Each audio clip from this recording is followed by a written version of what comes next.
Kevin Laforêt, comment ça va? Ça va bien, Hugo, et toi? Ça va bien aussi, merci. On se retrouve, pour nous, ça fait peu de temps parce qu'on a enregistré un épisode exclusif donc de La Voûte il y a 2 jours à peine, donc Terminator 2. Pour nos auditeurs, ça fait 5 jours, je pense, qu'on s'est parlé. Donc, on s'était parlé la semaine dernière pour Challengers. Cette semaine, en rembobinage, donc évidemment, votre rendez-vous cinéma-télé. On vous parle du film de l'heure, en tout cas du film qui vient tout juste de débarquer en salle, moteur vrombissant et lance-flammes déchaîné. Qu'est-ce qu'on a vu cette semaine, Kevin? On a vu Furiosa, le 5e film de la franchise Mad Max de George Miller. Effectivement, Furiosa, dont le titre officiel est Furiosa à Mad Max Saga, parce qu'évidemment, il fallait que les gens puissent s'y retrouver peut-être un peu plus facilement. Je vais commencer tout de suite par ce que je voulais aborder à la fin de l'épisode. Puis je vais faire comme ça un plot twist extraordinaire. Quand tu as un film sorti il y a déjà quelques années qui a été un succès retentissant, qui a révolutionné la façon de faire des films d'action, et que là, tu fais un film qui est pas aussi bon, qui est pas mauvais nécessairement, mais qui est pas aussi bon, en tout cas selon moi, que ton film que tu as fait il y a quelques années. Est-ce que quand tu fais ton générique, tu décides de présenter des scènes de du film qui est meilleur pour comme conclure ton film qui était moins bon? C'est quoi ta réflexion là-dedans?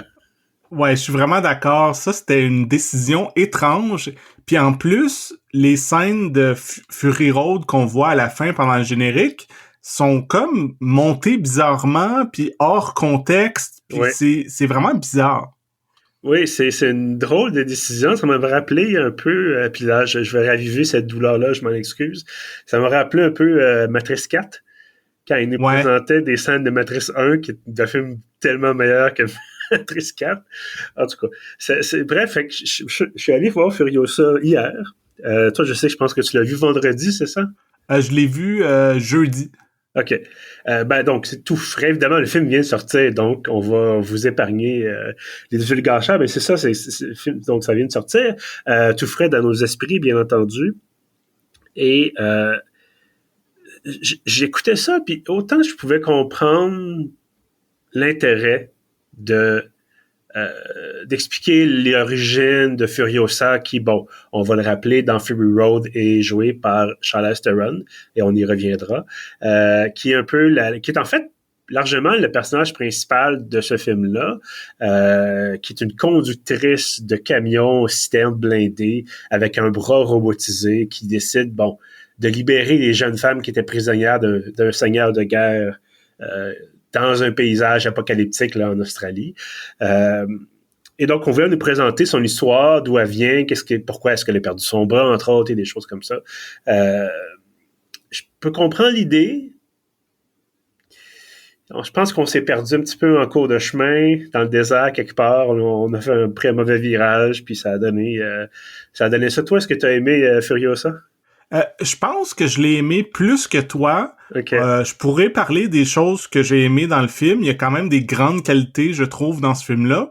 Oui. Mais je suis d'accord avec toi que c'est vraiment moins bon que Fury Road et il y a quand même des défauts, je trouve. Puis tu mentionnais le côté que ça se passe avant l'autre film. Donc, c'est un peu l'origine de Furiosa. Et il y a quelque chose d'un peu... je sais pas comment dire, mais un peu inutile à faire des antépisodes, des prequels. Oui. Tu sais, ça me faisait penser un peu dans les Star Wars, à Solo. Tu sais, le film sur Han Solo jeune. Puis là, c'est comme, ah, OK, pourquoi ce personnage-là est comme ça? Comment il y a eu tel item, telle histoire qu'il racontait dans les autres films? C'était quoi finalement l'histoire? Puis tu sais, aussi tu disais, on fera pas de divulgateur, mais c'est impossible d'avoir un divulgateur pour Furiosa parce que au début du film, elle a ses 2 bras, puis on sait que dans Fury Road, il manque un bras, fait qu'on le sait qu'elle va perdre un bras, puis on sait qu'elle va se raser la tête à un moment donné. Il y a quelque chose d'un peu prévisible parce c'est comme juste remplir les trous entre les 2 films. Là. Oui, absolument. Puis bon, pour ce qui est de Solo, je t'avoue franchement que j'ai presque préféré Solo à Rogue One, mais ça, c'est un autre débat. Mais tu veux-tu vraiment, dans les bandes annonces qu'on nous présentait, évidemment avant le film, il y avait l'histoire d'origine de la méchante sorcière dans Le Magicien d'Oz. Ils sont en train de faire Wicked. Ouais. Ils sont en post-prod, j'imagine, là, d'un film de Disney. Puis là, ils vont nous présenter l'histoire d'origine de la sorcière. Puis là, elle est différente parce qu'elle est verte. Là, je suis comme... Vraiment, là... Mais ça, juste pour mentionner, ça, c'est basé sur une comédie musicale qui a roulé depuis quand même longtemps à Broadway. Fait que ça a peut-être le potentiel d'être bon, là. Oui, mais, tu sais, c'est juste... J'ai pas besoin de savoir l'histoire d'origine de la sorcière. Ouais, c'est Elle est méchante. C'est tout ce qu'on a besoin de savoir. Pas besoin de savoir que son passé était trouble. Elle va être méchante pareil dans Le Magicien d'Oz. Ils vont pas refaire Le Magicien... En tout cas... Fait que je comprends ce que tu dis, effectivement. Il y a une espèce de fascination en ce moment à Hollywood pour il faut qu'on explique l'origine des choses, il faut qu'on explique d'où viennent les personnages. Là, on a eu Madame Web, qui est l'histoire d'origine d'un personnage semi-secondaire dans Spider-Man.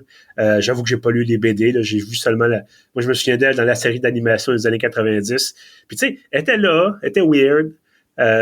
C'était plus le côté plus psychédélique de la série, un peu plus fantastique, puis c'est correct. Puis j'ai pas besoin qu'on nous explique d'où elle vient, puis d'ailleurs, ça a fait un flop, ce film-là. Là. Donc, c'est qu'à un moment donné, il faut laisser des choses dans le flou, faut éviter de tout expliquer, parce que sinon, ça enlève toute la magie, je trouve, ça enlève, ça complexifie tellement les affaires. Il y a un running gag, on parlait de Star Wars, il y a un running gag disant que à peu près tout ce qu'on voit à l'écran, y compris genre les chaises, ont leur page Wikipédia avec leur explicatif, tu sais.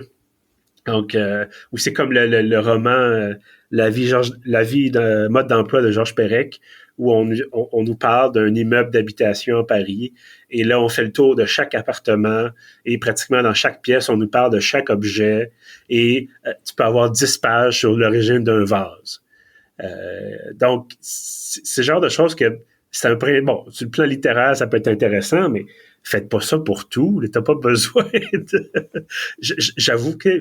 Excuse-moi, c'est une longue diatribe, là, mais je trouvais que Furiosa, tu sais, c'est comme tu as dit, on sait ce qui va se passer. Et dans Fury Road, elle était là, elle a un bras en moins, elle se rasait la tête, il explique son histoire comme en 3 ou 4 minutes. C'est parfait. T'as pas besoin... Mad Max n'a jamais été une grande saga explicative. Ça a toujours été des voitures, puis du pow-pow, puis un peu de lore en bon français. Ouais, c'est ça. Mais ça, dans les autres films, souvent, c'est des films qui n'ont pas particulièrement beaucoup d'histoire ou beaucoup de dialogue. Puis, OK, on est dans un monde post-apocalyptique, puis il y a des gars bizarres ou des madames bizarres ou des... Tu sais, il y a... Puis c'est un univers qui fait pas vraiment de sens avec... tu sais, on se demande tout le temps comment ça qu'ils ont encore de la gasoline après je sais pas trop combien de centaines d'années d'apocalypse, mais bon... En fait, là, ils disent que ça fait juste 45 ans. Ouais. Fait que, mais quand même, tu sais, 45 ans, supposément plus d'essence, en tout cas... Il y a une place qui s'appelle Gastown, j'imagine qu'il reste des gisements quelque part. Ouais. Mais ça reste qu'effectivement, tu demandes, ils brûlent tellement d'essence dans ce film-là, puis il n'y a pas de station-service. Comment est-ce qu'ils font pour... Ben, en tout cas, ce que je voulais en venir, c'est que c'est pas important. Tu sais, vu que c'est des films d'action avant tout, on est dans l'action, on voit les personnages faire des choses, puis...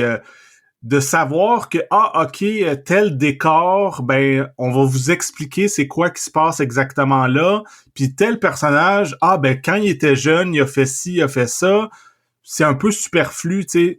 D'un côté, je trouve ça intéressant parce que, tu sais, moi, j'aime beaucoup George Miller, puis je trouve qu'il y a une imagination incroyable, donc c'est quand même intéressant de voir plus en détail le Wasteland, puis de mieux comprendre, OK, c'est quoi Gastown, c'est quoi la Bullet Farm, on voit le Green Place, tu sais, on découvre plus en détail cet univers-là, mais est-ce que c'était nécessaire? Pas sûr. Oui. On va quand même résumer l'intrigue. Puis ça va quand même au-delà de Furiosa, à un moment donné, il était jeune, puis éventuellement par son bras. En fait, c'est ça, tu t'as parlé de Green Place, puis c'était mentionné dans Fury Road. Furiosa vient d'une place qui était encore il y avait encore de la vie, il y avait encore des arbres. Il y avait des arbres fruitiers, entre autres, qui ont des... Bon, là, c'est point de vue le gâchage, c'est en début de film. Là, on nous montre un peu de quoi ça avait l'air. Ils ont des chevaux, entre autres. Ils ont des panneaux solaires pour l'énergie avec des éoliennes. Puis, tu sais, ils sont capables de s'autosuffire. Ils ont de l'eau potable. Donc, ça va assez bien. Et éventuellement, tu as des pilleurs qui viennent... Je pense qu'au début, ils tuent un cheval, justement, pour le ramener à leur chef de guerre.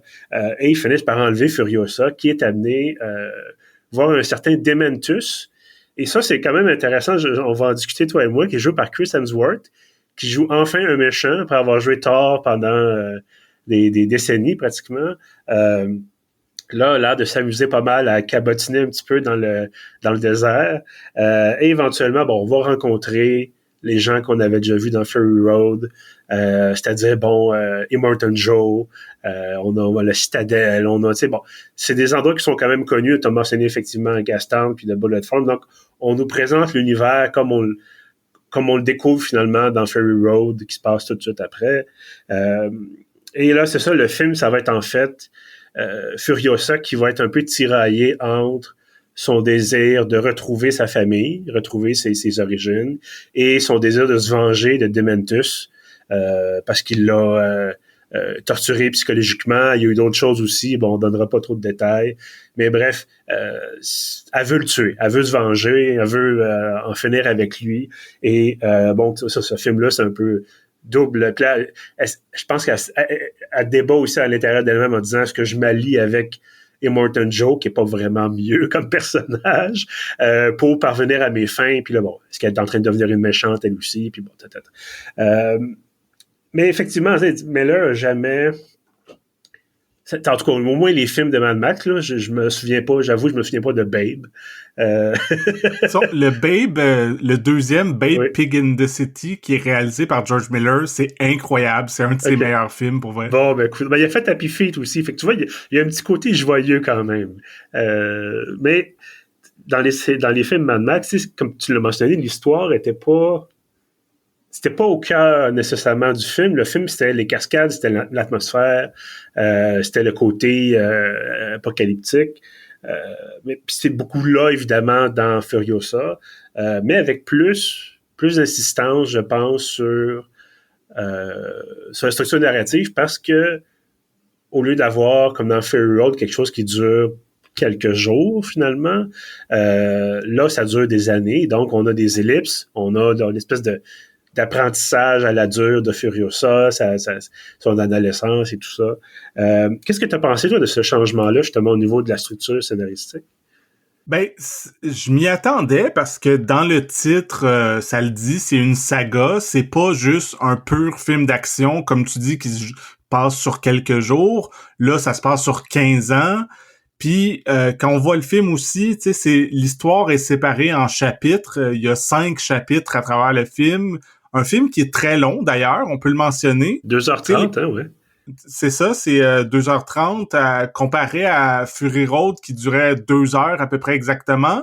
Puis même les vieux Mad Max avec Mel Gibson, c'était des films de 90 minutes. C'était short and sweet, très intense. Fait qu'on est complètement ailleurs. Puis j'avoue que ça m'a dérouté quand même. Surtout, je dirais, pendant la première heure du film, j'ai trouvé ça un peu long. Puis si je me trompe pas, ça prend quelque chose comme 1 heure avant qu'on voit Furiosa, jeune adulte, joué par Anya Taylor-Joy. Fait que pendant presque 1 heure, c'est une autre actrice, j'ai pas son nom devant moi, mais une enfant qui joue Furiosa quand elle est enfant. On la voit avec sa mère, comme on disait dans le Green Place, tout ça. Puis c'est pas inintéressant, mais je sais pas, je trouvais ça long un peu. Puis j'avais hâte d'arriver à... Tu sais, le vif du sujet, là. D'ailleurs, parenthèse, c'est Alila Brown, l'actrice, qui... je la connaissais pas, là. Je viens d'aller voir sa fiche Wikipédia. Donc, effectivement, quelques crédits à son actif. Elle joue dans un film d'horreur, entre autres le film Sting, qui vient de sortir, d'ailleurs, qui est un film d'histoire d'araignée.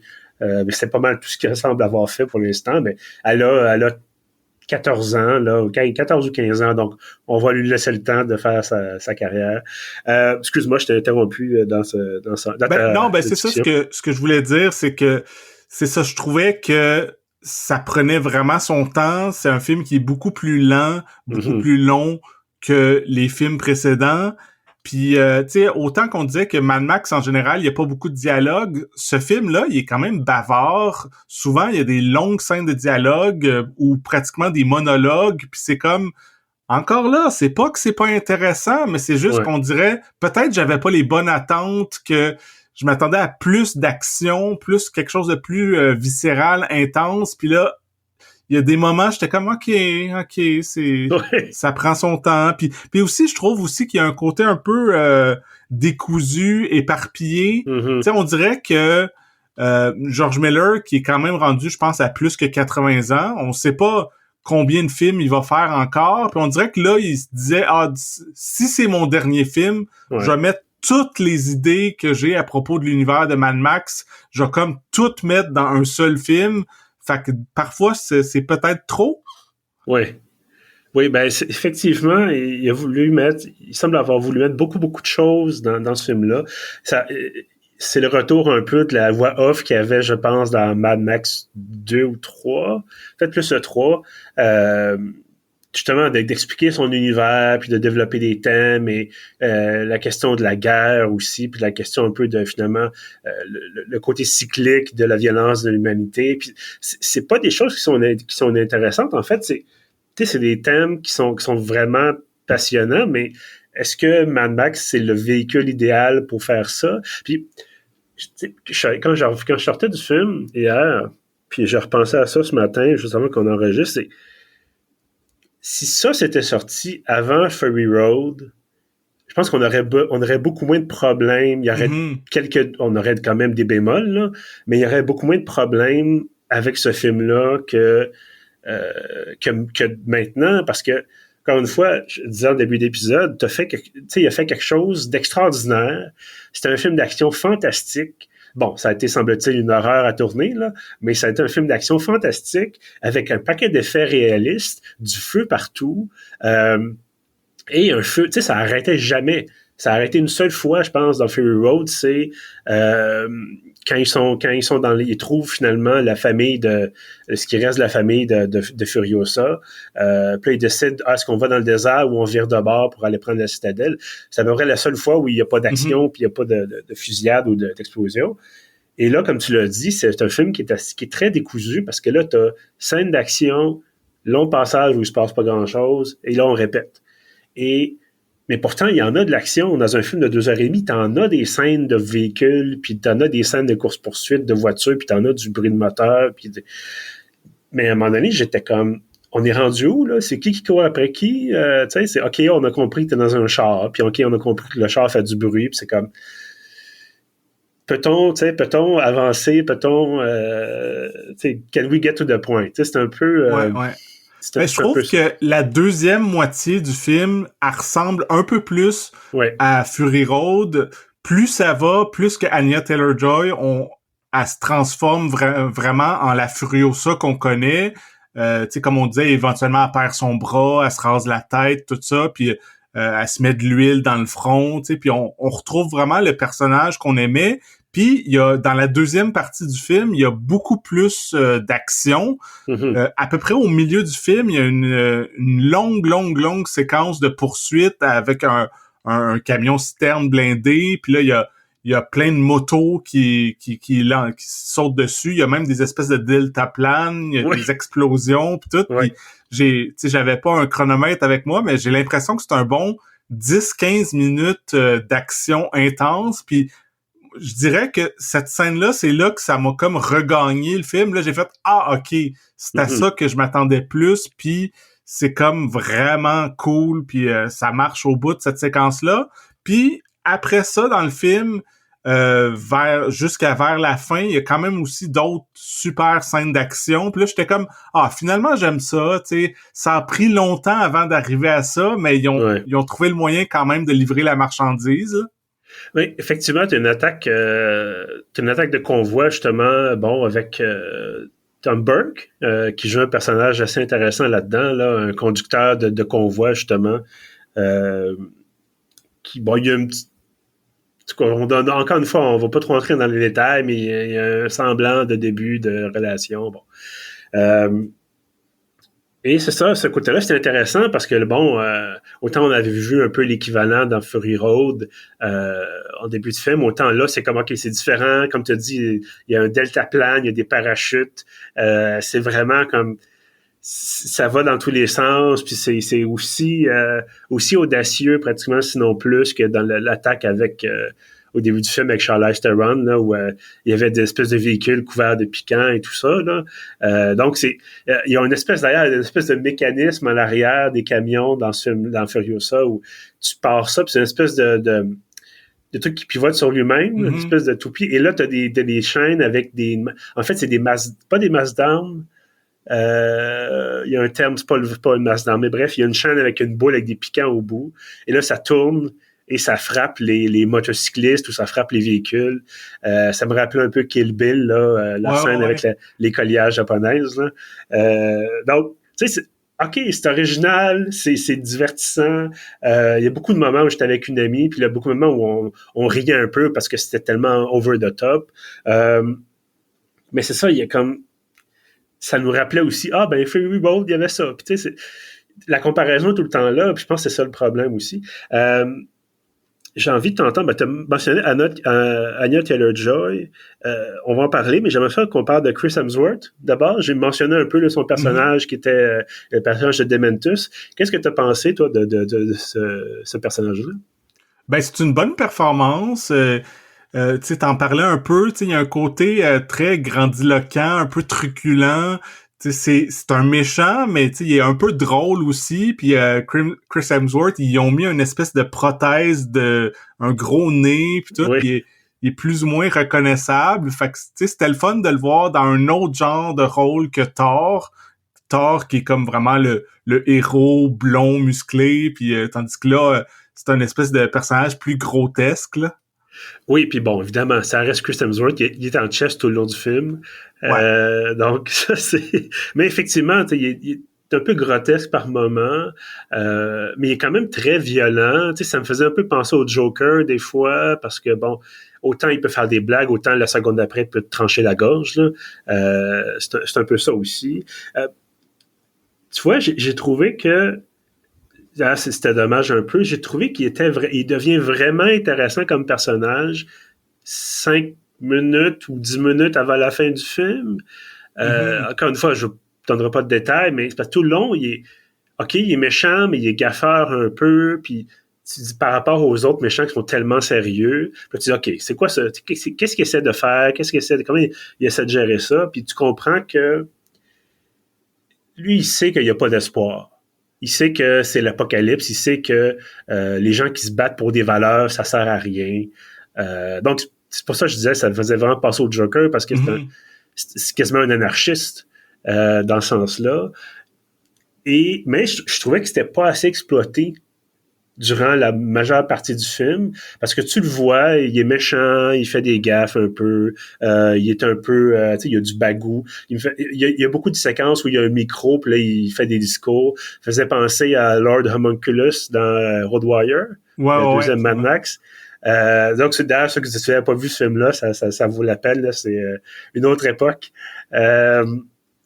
Mais, tu sais, il y a ça, mais je trouvais que c'était pas assez accompli, ça allait pas assez loin, jusqu'à ce qu'on arrive à la fin du film, puis là, c'est intéressant, puis là, le film finit. Donc là, tu sais, je trouvais ça un peu dommage. Mais bon, c'est quand même différent, effectivement, que Immortan Joe, qui, à part avoir l'air de Dark Vador bizarre, qui a pas été au soleil depuis longtemps, ben, tu sais, il fait pas grand-chose d'autre à part être méchant, tu sais, il y a comme... Tu vois ça un peu la différence? Immortan Joe, il est quand même super iconique, puis justement, c'est le mal pur, puis tu sais, on n'avait pas besoin nécessairement d'avoir plus de détails sur lui, là. Mais tu mentionnais vers la fin du film, puis c'est ça, sans dire ce qui se passe exactement, ça aussi, c'est quelque chose que j'ai beaucoup aimé, le 5e chapitre, où que je me souviens pas le titre du chapitre, mais il y a Vengeance, je pense que c'est Beyond Vengeance, ou quelque chose de genre.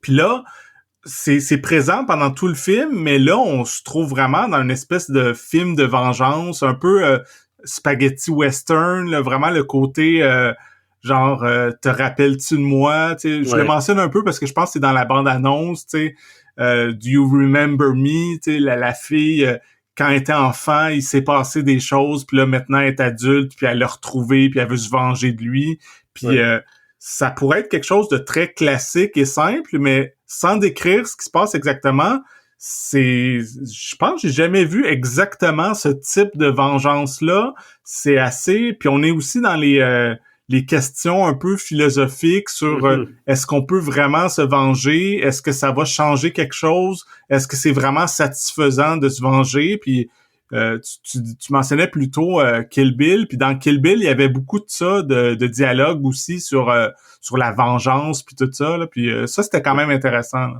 Oui, absolument. Tu sais, on va donner crédit à George Miller parce que j'ai l'impression que, puis j'en fais partie, on est arrivé devant ce film-là en disant ça va être comme Fury Road. Puis c'est un peu le point qu'on a abordé depuis le début de l'épisode. Et c'est pas comme Fury Road. Nonobstant les questions de qualité, là, puis ça d'ailleurs, ça aussi, je veux qu'on en parle avant qu'on termine l'épisode.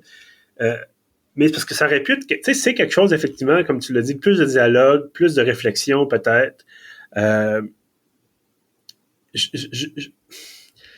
Je pense que dans ce sens-là, c'est un film intéressant. Je pense juste que c'est comme un peu mal placé, mal amené, ou encore une fois que les attentes étaient tellement différentes que il pouvait pas réussir nécessairement, je veux dire, il va faire de l'argent pareil, là, mais qu'il pouvait pas nécessairement réussir de cette façon-là à amener les points qu'il voulait amener, mais bon, le film existe, là, on peut plus y changer quoi que ce soit. Anya Taylor-Joy, et j'ai pas une mauvaise actrice, mais je sais pas si c'est parce qu'elle était mal dirigée là-dedans, ou je sais pas si c'est parce qu'ils en ont fait un protagoniste silencieux pendant à peu près les 2 tiers du film. Puis comme tu disais, au début, c'est une autre actrice parce que c'est une... Bon, j'avais un stylo dans les mains, il vient de prendre le bar. Je gesticule trop quand je fais des podcasts, donc éventuellement, j'accroche toutes sortes de choses à mon bureau. Je vais arrêter de zigonner avec des trucs, voilà. J'ai pas vraiment aimé sa performance. J'ai trouvé ça... Parce que, encore une fois, tu sais, si on parle de comparaison, puis on n'a pas le choix, Charlize Theron, meilleure actrice. Oui, plus c'était une meilleure actrice, puis je pense que le personnage, même si le personnage était moins expliqué dans son origine, tout ça, on comprenait c'était qui Furiosa, puis elle avait vraiment une profondeur, tout ça, qu'on retrouve peut-être moins dans ce film-là. Je suis d'accord quand même avec toi, tu sais, c'est Anya Taylor-Joy, c'est une bonne actrice, mais c'est un peu limité comme performance. C'est ça, il y a pas tant de nuances dans, tu sais, elle est vraiment dans sa quête de vengeance, puis c'est à peu près tout, là. Puis je trouve aussi que, tu sais, c'est une personne qui est assez mince, qui est pas très large d'épaule non plus. Fait que je trouvais que, tu sais, la question de la présence à l'écran, ça manquait un peu. Il semble que c'est quelque chose, tu sais, j'aurais pris peut-être une actrice un peu plus musclée, un peu plus, parce que là, tu te bats pour ta survie vraiment dans le désert. Clairement, tous les jours, elle fait du travail physique qui est très demandant. Elle semble un peu pas rachitique, là, mais tu sais, je sais pas. Je trouvais qu'il manquait un peu de présence physique à l'écran, peut-être, là. C'est peut-être juste pas son type de film. Ça peut être ça aussi, là. Ouais, c'est ça. Puis aussi, je fais un peu je bifurque un peu, mais en parlant d'elle aussi, je sais pas à quel point c'est une actrice physique, à quel point elle est impliquée dans les scènes d'action, les cascades, tout ça, parce que c'est ça, comme je disais, je vais bifurquer un peu, parce que je voulais parler aussi que autant que Fury Road, c'est un film qui est mythique à cause à quel point que presque tout est réel, les décors, les véhicules, les cascades, les explosions, c'est vraiment complètement fou ce qu'ils ont fait. Tu sais, j'ai lu il y a 1 an ou 2 un livre qui a été écrit sur le making of de Fury Road, puis tu vois que c'est complètement, tu sais, ça a pris des années à tourner, puis miraculeusement, je pense qu'il y a personne qui est mort pendant le tournage, mais il y a tellement des trucs incroyables qu'ils faisaient faire avec des véhicules puis avec les cascadeurs, tout ça, que tu regardes le film puis ça paraît que c'est réel.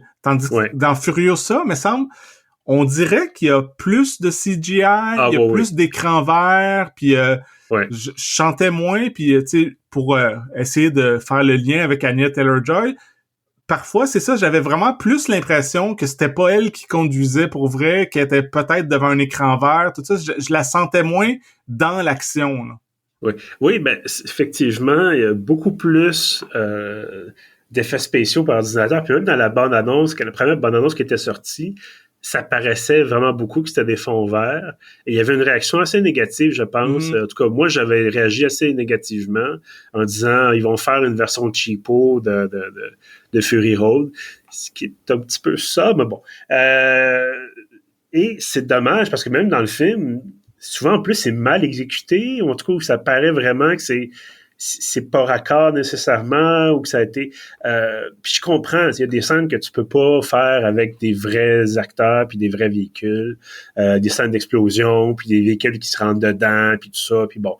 Tu sais, bon, clairement, Chris Hemsworth qui est sur une espèce de chariot. Ça, d'ailleurs, c'était fantastique, là, j'adorais ça. Il y a un chariot, il se prend pour un empereur romain, là, il y a un chariot qui traite... En fait, c'est 3 motos qui tirent un chariot. Puis pour le faire avancer, tout ce qu'il a besoin de faire, c'est de prendre les rênes.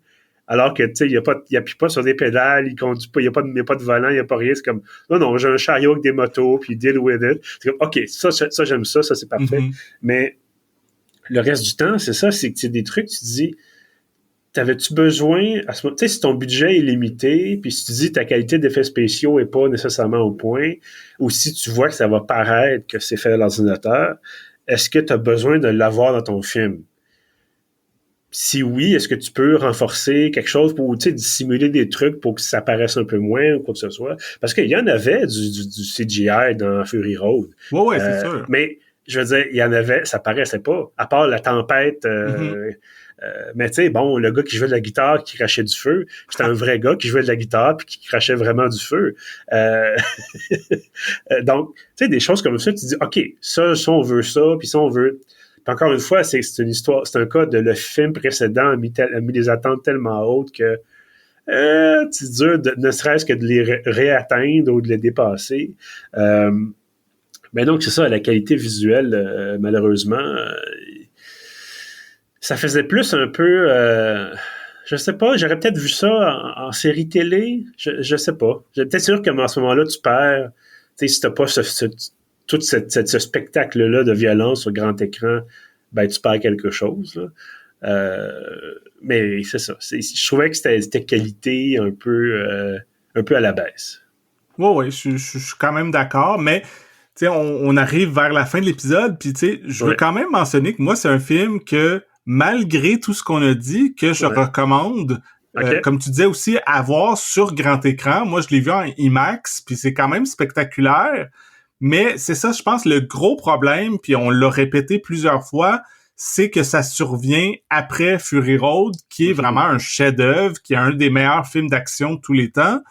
Donc, je pense que je vais être curieux éventuellement, peut-être pas en salle, mais quand ça va sortir en vidéo, de revoir Furiosa. Maintenant que je sais c'est quoi la proposition, tu sais, mes attentes vont être plus basses, puis peut-être que je vais plus l'apprécier, parce que là, c'est ça, genre, moi, j'arrivais au cinéma, puis je m'attendais à voir un autre chef-d'œuvre, à voir tu sais, le film d'action de l'année, puis finalement, non, pas tout à fait, là. Non, effectivement, puis en fait, je le recommanderais aussi, mais si vous n'avez pas vu Fury Road, écoutez-le pas avant de voir Furiosa. Écoutez Furiosa d'abord, Fury Road ensuite, et là, ça va être très bien. Mais je dirais, écoutez Furiosa, partez avant le générique qui montre toutes les scènes de Fury Road, et allez écouter Fury Road au complet. Ça, j'en reviens toujours pas. C'est quelle décision étrange. En tout cas, je sais pas.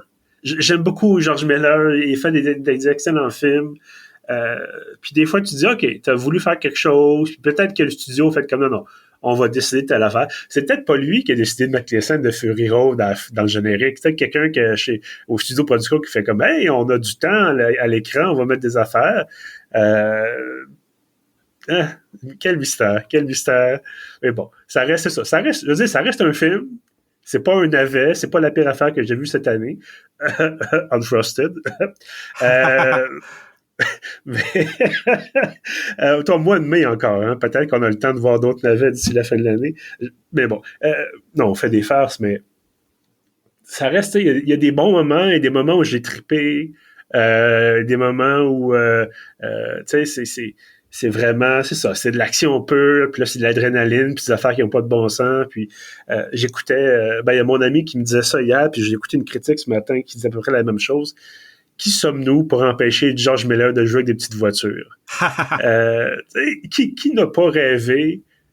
Toi et moi, clairement, quand on était jeunes, c'est ça, c'était comme, OK, là, la voiture vole, puis là, non, elle explose, puis là, il se passe telle affaire, puis là, le dragon arrive, puis c'est comme, le gars a de l'imagination, le gars, il s'est créé un monde dans sa tête, un monde de gros bazous, un monde de piquant avec des pattes de football, un monde tu sais, et il a réussi à en faire 5 films qui font tous plusieurs millions de dollars. Ce gars-là, il a 79 ans, fait que clairement, sa retraite est assurée, mais il y a encore clairement le feu de la passion pour créer son univers. Faut lui donner ça.